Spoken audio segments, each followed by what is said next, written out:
Hi, welcome to The Startup. I'm Rebecca Jarvis.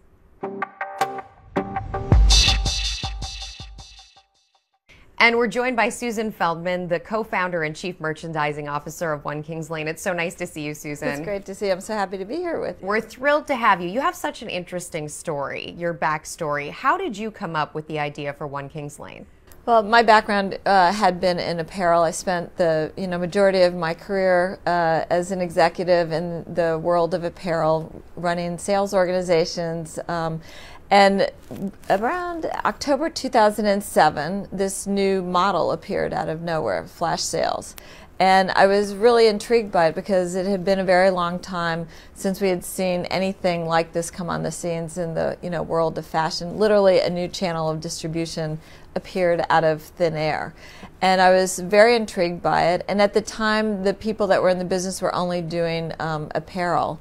And I had recently moved from New York to Los Angeles, moved from apartment living to, bought a house, and had become completely obsessed with decorating it.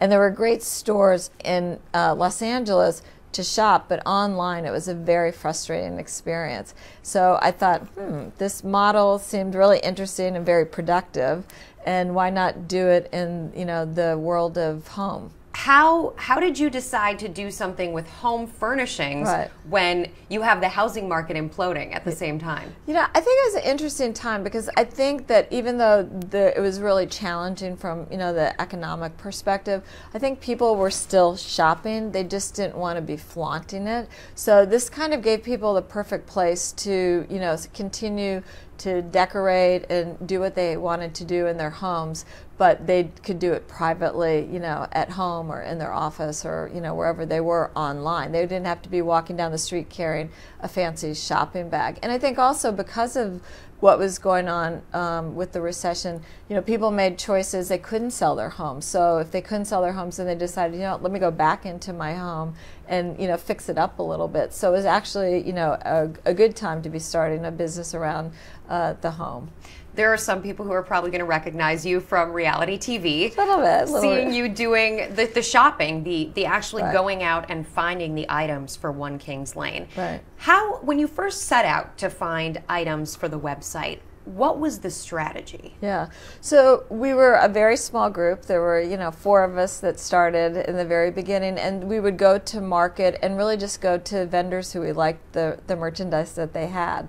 And we would tell them what we were doing and, tell them we wanted to work with them. And, it was a lot of hard selling, but we got enough people working with us that we could get, the website off and running. So now how many people are shopping on One Kings Lane? So when we started with 5,000 members, and today we have over 7 million members. 7 million members from all over the world? Mostly from the United States. We just ship domestically right now. Who is your customer? So our customer is female. We call her she. So definitely a she. We do have some men that do shop on the site.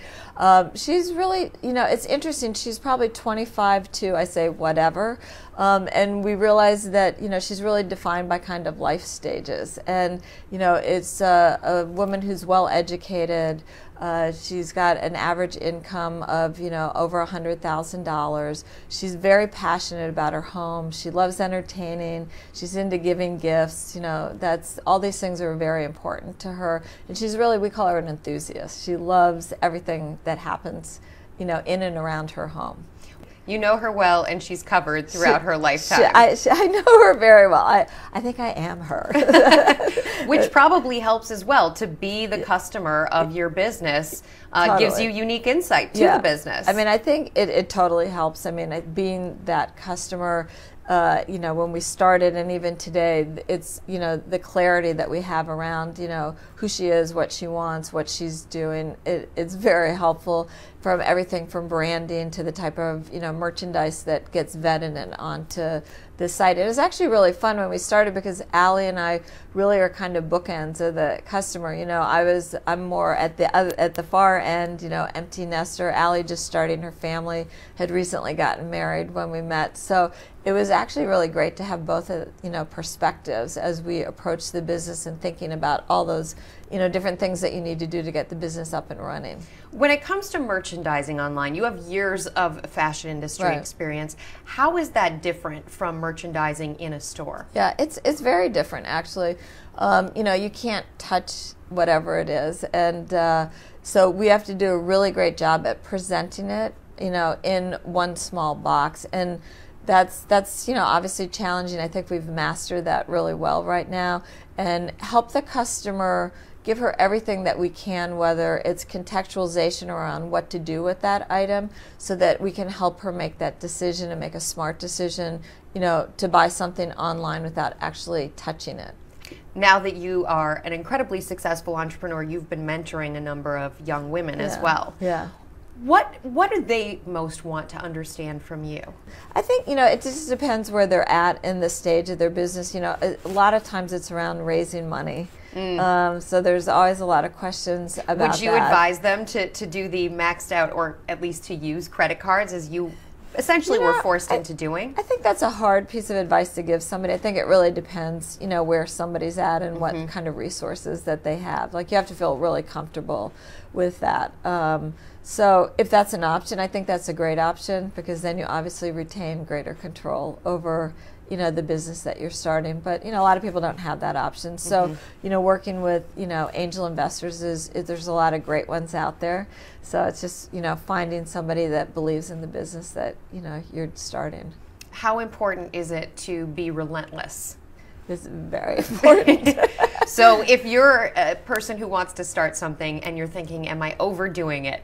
Am I pushing too hard? Am I pushing people too hard? What do you say to that? I don't think it's possible in the beginning. I mean, you put those blinders on and you really go for it, and you just keep pushing through and persevering. So yeah, I think also, as far as the people go, like, when you're starting a business, like, people, you need to make sure you're partnering and hiring people that believe in what you're doing and want to get there as badly as you do, because it is a lot of hours. In the beginning, it's pretty crazy, and no downtime. No downtime. No vacations. I mean, when they say 24/7, they mean 24/7. Like, we literally were working Monday through Sunday every single day for quite some time, actually, to get it up and running. And now, almost 4 years later, do you have any semblance of a normal life?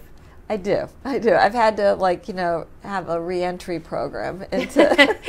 Remind me, what is Saturday all about? That's exactly right. It's like, oh, I can actually go do something on Saturday now. Yeah, so we do. We have, an amazing organization. We have about 400 employees right now, so we definitely have the resources that I can breathe a little bit, easier than I did in the first couple of years. Well, it's so nice chatting with you. Susan Feldman, the co-founder and chief merchandising officer of One Kings Lane. Thank you. It's been great being here with you. Thank you. And thank you so much for watching us on The Startup. Remember, if there's someone you'd like to see here, tweet us at Rebecca Jarvis, #TheStartup.